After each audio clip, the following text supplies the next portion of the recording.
Hi, I'm Lori Spielman, First Selectman for the town of Ellington.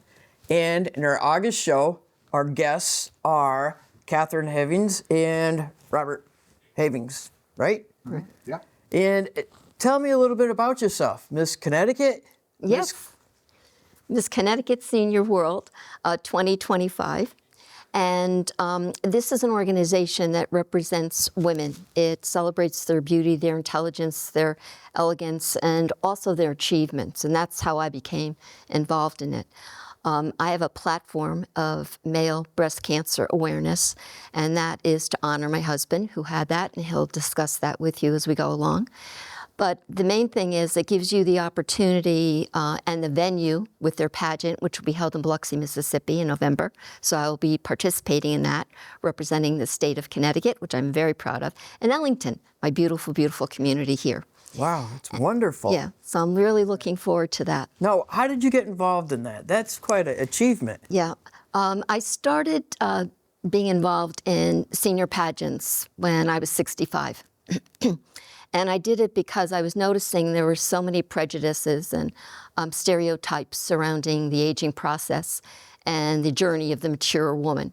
So I decided that I was going to start to break down some of those barriers and the glass ceiling, so to speak, and show that women, even as they age, are still continuing to make contributions to their family, careers, communities, and now with this pageant, the world, because this is also an international pageant as well. Wow. Wait, wish you luck. Thank you. Thank you. Very exciting. It is very So exciting. you have a whole group of people that are going to go down and... We'll see. I'm hoping. We'll see. Group. Oh, Yeah, really. that's great. He's my biggest fan. So how did you really get motivated in this, and how many years have you been doing it? I've been doing it for probably about 10 to 12 years. And the reason that I got motivated is because I think that women play a significant role in society. And it's even in the acting field, you'll see it. You know, as women start to age, they start to age out of parts. I don't want to age out of life. I have a lot of vitality, a lot of strength, and God has blessed me with a lot of talents, and I really feel like I'm responsible for sharing those talents. So that's why I decided that I would become involved, especially with Senior World, because they give you the opportunity to share your platforms and to get out there and be the voice of others. And there are many people that are not called to the table. So I've always kind of taken on the role of being an advocate for those who are not called to the table and the voice for those who cannot advocate for themselves. Now, as far as the pageant, is it like you used to see on TV where you got to do the swimsuit, you got to do some kind of instrument or No. singing? Or... No, we've removed the swimsuit portion, thank goodness. And what we actually do is demonstrate the talent that we have developed over time. So rather than having an actual talent presentation, what you do is you get out there and you advocate for your platforms, etc. But that's kind of an ongoing thing, using your skills for public speaking, communication, liaisoning, building collaborative relationships with community people like we've done with you now. Thank you very much. And so what I tried to do is use it as an opportunity to talk about something that I'm very passionate about, and that is male breast cancer. And also, I have an additional platform, Homes for Our Troops. They're the organization, nonprofit organization, that builds homes to change lives for our most significantly injured veterans. Oh, that's huge. It is. Well, veterans are very close to my heart because of Bob, but also because of my dad. He was a CB in the Navy. And, when I was growing up, he taught me what the order of life was. It was God, family, and country, and never forget about the veterans. And that always stayed with me because they've given so much for us, what you can see and what you don't see. And the anguish and the worry that the families went through as these people went out to serve our country, to preserve our freedom that we enjoy because of them. Right. We can't thank them enough. No. There's just no way to thank them enough. No, and even, some of them came back with missing limbs. We have Right. a wonderful gentleman down the road from us that came back with no legs and everything. And Right. we actually did a Homes for Heroes home for him. I was Right. involved in that. And a lot of people from the town of Ellington were involved in that whole process, which was really great. Yeah. But it's just wonderful to have him there and knowing he's got a safe place to live and Right. shower that he can use and an elevator to get up and down. And, Exactly. I mean, it's just, but what really is amazing is not one person I heard argue no matter what they were doing. Everybody from all different businesses came together to work. And a lot of people are like, don't get in my way, I'm working over here and this Right, and that. Nobody right. said a word. Everybody just worked. That's great. Yeah. And then a local restaurant, Casey's, came and delivered Oh, lunch wonderful. every day for everybody who was working at no charge. And That's wonderful. it was quite a project. Right, and that's basically what Homes for Our Troops does. You know, they gather a community to celebrate and support the veteran. And, you know, some of them have also lost limbs and really have gone through so much, and yet they're so courageous, not only in their service, but they come home and they have a whole new life. And they have to build up a whole new strength and courage, you know, to endure what they have to on a day-to-day basis. And it's not how they left. No, no, it's not. It's not. And that's part of the reason why I'm driven with this. Because, again, you know, it's the unseen. You know, people don't know how they left. People don't know the state that they were in when they left and they come home. And, you know, some of them have gone from boys to men. And it's been only through the fact that they've been on the field, they've experienced things we'll never see in our lifetime. Right. You know, so to be thankful for their service. So, Bob, how do you fit into this? The male breast cancer awareness campaign that Catherine's put together with the Miss Senior World program actually came out of a result of me being diagnosed with male breast cancer in 2023. The thing about male breast cancer is you would be surprised at the number of people that are not aware of the fact that men get breast cancer. So because of that, there's not enough of an awareness where people will get checked, men will get checked for male breast cancer. And because of that, even though the numbers are unbelievably lower than for women, I mean, women might be 300,000 women a year diagnosed with breast cancer. Men might be, they're predicting this year 2,800 men. Couple of things about that, though. Just because there's 2,800 men, how much of that has to do with the fact that they're not getting checked for male breast cancer? We don't go for mammograms. I have never in my life from any doctor I've ever had a breast exam. Never. I do now. And in every male I talk to and every veteran I talk to, I say, do it, ask him. And if he says we don't do that, get another doctor. Okay? So that, number one, keeps the numbers lower. But the most significant statistic of that is, of the 2,800, about 780 of those people are going to die this year. Mostly due to the fact that they were not diagnosed soon enough. I'll give you an example, me. I was having problems, I felt a little lump on my breast, my left breast. Didn't pay a lot of attention to it. I also, by the way, had gone through a lot of weight loss. I lost about 80 pounds over a 4 or 5 year period, not connected to the cancer. I just went on a diet, basically just stopped eating like I ate before. Now, not knowing about male breast cancer, not even giving it a thought, never passed through my mind. I'm making all kinds of excuses as to why I've got this lump. Then from the lump, my nipple actually inverted. I'm very open about this, by the way. I hope people don't get upset with it, but it doesn't bother me. So, because we can save a life by people understanding this, it's worth it. So my nipple inverted. Now I'm saying, oh, well, that's probably because my skin is shrinking because I'm losing all this weight. Then about 3 months after that, I was in the shower and I looked down and the water in his blood, red.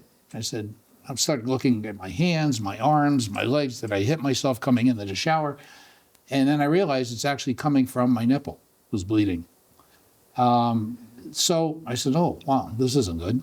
So I got out and then I started using Band-Aids. And I joke off and I say, I kept Johnson & Johnson their stocks must have shot through the ceiling because I'm plastering myself up with Band-Aids every day, primarily because I got tired of wearing out my shirts, ruining my shirts with the blood.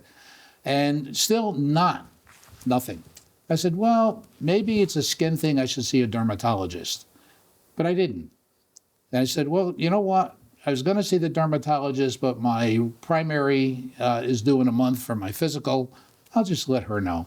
So I went in, and as they usually do, you know, so Bob, what's new? Any changes? And I said, well, the only thing, probably nothing. I said, but I'm having a problem. I'm bleeding from my nipple. And she just literally said, what?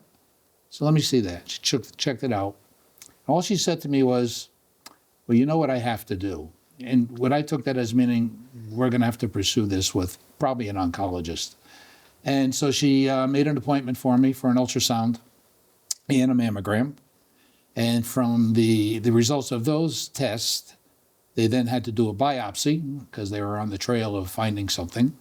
And it took about a week for that biopsy to come back, the returns.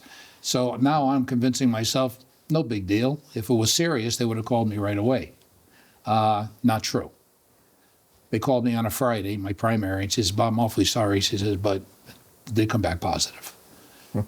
So within a couple of weeks, before she even called me to tell me that, she called a friend of hers who was an oncology surgeon, also a patient of hers, and set an appointment for me.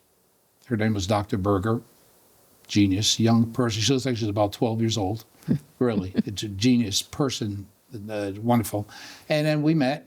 Now, when she came into the room to meet with Catherine, and by the way, Catherine, you're going to see me refer to her a lot because she's always by my side all the time, thank God. And so when we're in the room waiting for the oncologist to come in, she walks in and she says, before I even sit down, I want you to understand that the cancer that you have is treatable and can be curable. And it was like, in the room, okay? I said, okay, now what? And then Dr. Berger went into my choices, my options, which were basically two. One is a full mastectomy. The other is a lumpectomy where they'd remove the tumor. Difference between the two is if I had gotten the mastectomy, I would have worn a drain for a couple of weeks, which didn't turn me on. With a lumpectomy, though, I would have had to face radiation. I said, I think I'll do the radiation. And also with the lumpectomy and the mastectomy, she said the prognosis for both is identical. So it's not like if you get the mastectomy, you got a better chance than they're even. So given that, I chose the lumpectomy. Had the surgery August 1st, 2024, 23. 23. See, I do that all the time. 2023. And they removed tissue around it. It was clean. They also removed lymph nodes. They were clean. And so we took care of that. And then I went to my oncologist, the regular oncologist. And when I was there, she said, you know, Bob, we have a new test, fairly new test. And what happens is we send your blood work out to this lab. They test it. And if the number comes back under 25, we won't recommend chemotherapy. Chemotherapy had not been mentioned to me at all before this. If it's over 25, we're going to recommend chemo. My number came back at 32. Wow. So guess what? 3.5 months of chemo every 21 days. And I'm going to let Catherine tell you that part of the story because she remembers it better than I do. And then after that, there's a little pause, and then you start radiation. I was first told there was going to be 24 radiation treatments. And when I sat with the radiation oncologist, I was informed that it was going to be 30. And I said, well, wait a minute, because when you're in the middle of this stuff, everything matters. Like, why do I have to do 30? And she said, your type of cancer, it's what we call skin-involved breast cancer. That nipple being pushed away from your chest, which was causing your chest muscles, which was causing the bleeding, were actually cancer cells moving that nipple out. That type of cancer has a tendency not to just go the so-called normal path from here, from breast to lymph nodes. Those little critters, as she called them, have a mind of their own. So what we do is the last 5 treatments is we target on not only these lymph nodes, but the lymph nodes here, and in particular in the center of your chest. And that called for an extra 30 treatments. So went down to Yale. We drove together every day, 5 days a week for 6 weeks, and started the radiation. And Catherine's going to talk about something that we feel is so significant for folks to understand and know are the people who are waiting in the waiting room for the people like me who are being treated and the impact that has on them. So that's sort of my cancer story. Right now, cancer-free. Great. I'm going to be going for a mammogram in about 2 more months. I just checked with my oncologist about a month ago. Everything looks okay. We'll see what happens. Oh. Take it a day at a time. That's wonderful. Right. Good thing you caught it. Yeah, very lucky. So you went through a lot as well. Right. Right now, to be honest with you, I've started a book for caregivers because the role of the caregiver is so pivotal and so critical in helping someone as they're going through this whole treatment and then recovery process. It's funny because you take on all these different roles. You're the care manager, you're the nurse, and you have no medical experience to be doing these things. You become the cheerleader, the advocator, then you become the scribe during the visits, and all of a sudden then you become the enforcer. And that with Bob is really hard because he is a very dignified, respectful person. And he holds himself in the comportment of someone who is, in my eyes, a Vietnam hero. So, it's striking that balance, but always remembering that this is your loved one, which hurts you horribly inside, but you have to be strong for them. And when you're administering care or trying to give direction in some way, you have to do it with dignity and respect. And patience. Yeah, and a lot of patience. I had a lot of holes in my tongue, let me tell you, from biting my tongue from day to day. And as you become like the enforcer, that's where the conflict starts to come. So, going through this, I thought, well, you know what I'm going to do? I'm going to choose my battles carefully. So it won't be over a comment that somebody made or, just a quick snipe or something. It has to be over treatment issues, and it has to be over medication, eating, etc. The eating was a big deal. He couldn't eat. He was so fatigued from the chemo that on days all he could do was basically stay in bed. He couldn't even dial his cell phone. And the other role of the caregiver is the communicator of good and bad news to family. And when you're on the phone with people, they're saying, so how are you doing? So now you become the actor. Oh, I'm great. Everything's fine. I can handle this. I can do this. Well, we'll come over. We'll bring you food. No, because he didn't really want visitors. He was so fatigued. not. He didn't want to talk. And you got to be careful with germs. Yeah, exactly, especially on the chemo. So, I felt like I was, running a tackle for him all the time with well-meaning people who wanted to just drop by and say hello. And I have to be very delicate about saying, right now he's so compromised. His immune system is so compromised. We really can't do that. And we did have some issues with eating. And he would say to me, I'm not eating, I'm not drinking today. And I was like, you have to do that. No, you don't understand. I'm not eating and I'm not drinking. Well, he has an oncologist who's the same height as I am. She's like 4'10". And she's powerful, lovable, wonderful, but boy, she will hold you to task. So I would say to him, all right, if you're choosing not to eat, you're choosing not to drink, I'm just going to call Dr. Kanowitz and see what Dr. Kanowitz thinks about that. And if she says it's okay, you're good to go. If not, I guess you'll have to deal with her wrath. No, don't call. I'll drink the Ensure. I'll drink the Ensure, I'll drink this, I'll drink that. So, and eat. So I think the role of the caregiver is a very difficult role. I mean, you do it, you love someone, you don't want to hurt them, you don't want to see them hurting. But it's almost like you have to become a different person. You have to develop a real mindfulness about everything you're doing. And then you get into bed at night and you say to yourself, dear God, did I give the right medication? Did I do the right thing? I hope I didn't hurt his feelings. Because we have a very loving relationship, so the enforcer role doesn't really suit me well with him. But if I'm going to protect him because I love him, I'm going to be the enforcer. So, that's it. And then, when you go in, there was one thing that I did want to mention, because I think it's such a feeling of isolation. When you're waiting for someone who's having radiation, the chemo I could go in and sit by his side. The radiation you cannot. When you're in that room, and there are probably about 30 people in there waiting for their loved ones, you could hear a pin drop. No one talks to each other. No one says, hello, how are you? There's no verbal exchange going on in that room at all. Everybody's on their phones or distracting themselves in some way. Is it their way of getting downtime? Or is it their way of just having had enough? They just need to protect themselves in some way. So, you know, I'm thinking back, and we've mentioned this to Dr. Weiner, who's the head of everything, all the cancer protocols, the cancer hospital, everything at Yale, that it might be nice to have even just a social worker walking through, just checking on people. Because there's some people that come in with their loved ones, and they don't appear to be in any better shape than the person they're bringing in. Yet, you know, love drives all. So the main thing I can say about caregiving is the goal, preserve the love and love them through it. That's really all you can do. Yeah, it's a long road.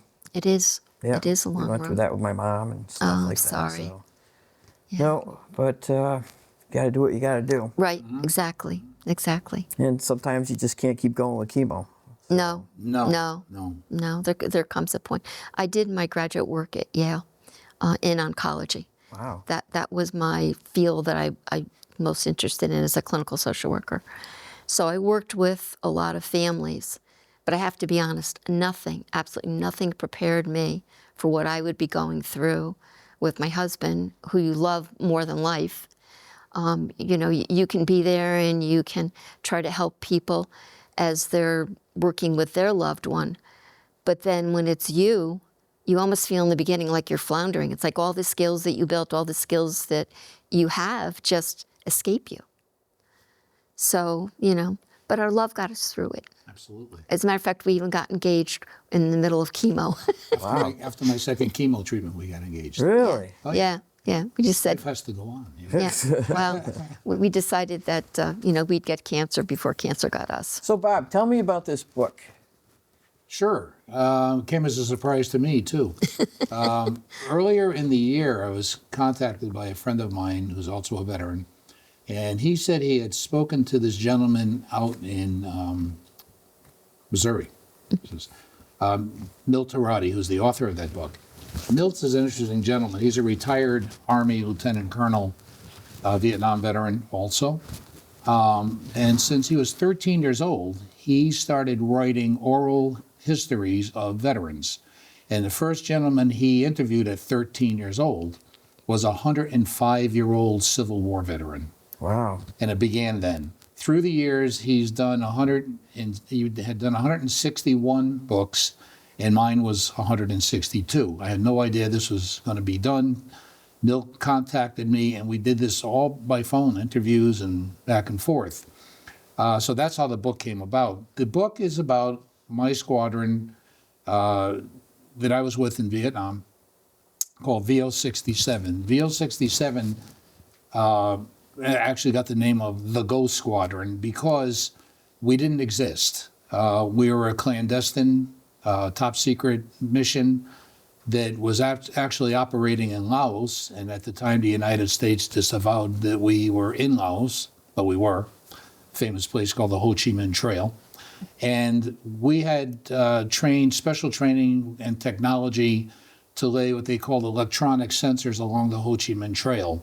Purpose of these sensors was to send back information on troop movements, truck movements, because most of the stuff going into South Vietnam from North Vietnam, which were killing our troops, were coming down the Ho Chi Minh Trail. So that was the basis of the mission. The Ghost Squadron came into being, as I said, because we couldn't talk about it. To give you an example, there was a major battle in Vietnam, a Marine battle called the Battle of Khe Sanh. Khe Sanh was a Marine fire base that was totally surrounded by North Vietnamese troops and was going to be overrun. What ended the war for the French earlier on was a battle called Dien Bien Phu. Dien Bien Phu was what defeated the French and sent them back to France. our government was deathly afraid that Quezon was going to be our DNB in full. So somebody somewhere had said, you know what? There's a bunch of Navy guys, a bunch of crazy guys running up and down the Ho Chi Minh Trail in airplanes dropping sensors. Maybe they can help. So they contacted us, and we diverted our mission.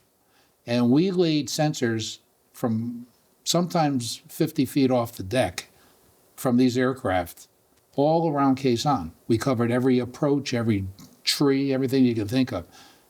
End result of that is 20,000 North Vietnamese troops were found, identified, and run off, wiped out and run off by B-52 strikes and other strikes that we put in. So Quezon never fell. The significance of that is I think it was the 46th Marines that were defending Quezon. When they came back home, 1968, it was during the Tet Offensive, they were awarded the Presidential Unit Citation. A Presidential Unit Citation, if it were given to an individual, it would be second only to the Medal of Honor. VO 67 received nothing because we didn't exist. Well, about 40 years later, 2008, I think it was, I got a phone call from somebody in my squadron and said, we need you down in Washington, D.C. VO 67 is being awarded the Presidential Unit Citation after 40 years. So that was a pretty big deal. Wow. Yeah, so that was the mission in general, and that's where the book came from. And where can people find this book? Basically, I have my email address, our email address up on the screen, I believe, somewhere. Yep. And if they just contact me through that email address, I can make arrangements with them. We're selling them for $15 each, and the profits from the books go to Homes for Our Troops. Catherine and I actually, about a month and a half ago, brought a check for $1,000 to the Homes for Our Troops in Taunton, Massachusetts at their headquarters. So we have them, and as I say, it'd be actually $18 will be the total cost because of shipping and handling. So if anyone's interested, they can contact me at the email. Now, weren't you going to have some or have one, or I could put this one at the library for people? Oh, that would be Oh, great. thank you. Yeah, very I'll bring much. that. Okay, and if you need any others, I can provide you with a couple more. You know. So, our Veterans Coffee House is basically the third week. Like, it's going to be the 21st this week, 10:30 at the library. And I can't make it, but I really want to go because Tim Keating from the town of Summers, their first selectman, he's going to be talking. Oh, very And nice. he is wonderful. Yeah. Yeah, I really want to hear him talk. Yeah. Yeah, I 'Cause hope he we can was- make that. That would be lovely. I hope we can. You know, your calendar. You don't have your phone in front of you. Yeah. I'm sure you like that too. So we do things every day. We laugh about it all the time. I'm going to be 80 in October. I won't give you Catherine's age, but she's not far behind. I did not rob the cradle, by the way. No, Catherine's going to be 77, actually, the 25th of this month. She had a birthday coming. But we talk about this often, you know. We're busy every day. We're doing something every day. And whether we're talking to veterans groups or whatever else we can do in the community. So I don't know what we have on the 21st. I have to be honest. Yeah. So, Tim is a Navy SEAL, Yes, I know. Oh, and he is very good shape. He is amazing. So I really would like to, but I just can't make it. But also, just to let you know what's going on in town, Yep. is this Thursday we have our summer concert, one of the last ones, and that's at Market Park. It's free for everybody. And also, Arbor Park is open to the public. We've got all new grass, new walkways, new trash cans, picnic tables, benches. We had a grant to update that. And not only that, we put an outdoor fitness area in. Oh, yeah, And we saw have that. the same outdoor fitness area over at the senior center, which we also have pickleball now at the senior center. Oh, And they're going to start with their luncheons, which are very good. Oh, very So they take the summer off, and then they're going to start in another few weeks. Also, I've got a picture here of Crystal Lake's new gym floor, which was replaced. We had problems with it. and it's beautiful. What a great job. Nice. It should be safe for the kids. Great. DPW, our Department of Public Works, has been working very hard on milling some roads, repaving, putting new catch basins in, and also working on our recycle yard there. So if people Very have nice. anything they want to get rid of, you could bring it down to DPW. Also, there are 2 big purple boxes there that you could put in for textiles. Oh. Oh, So we fill them up quite often, Oh, good. oh, that's very and nice. they get recycled and used. So, but I really want people to remember and think about right now in the town of Ellington, we're doing tobacco and Summers and East Windsor and Yes. everything else. But please be careful and be patient behind Yeah. the wagons. People Yes. pass on the hills. It's unbelievable. But if you just have a little patience, might take you a little longer to get there, but at least you'll get there. Yeah, we've seen them. That's a good point. And also pretty soon we'll be chopping corn, so that'll be another lot of noise and a lot of traffic on the road. So, but I really want to, we're running out of time. I want to thank you for coming on and getting your message out. And please check out our Veterans Coffee House. We have Luann's donates coffee and fresh muffins and everything else, and different veterans come up. They have different speakers every month, and this time it's our first selectman from Town of Summers. That's Very great. nice. We certainly thank you for the opportunity. Oh, No, this has thank been you. And wonderful. thank everybody for watching, and have a safe summer.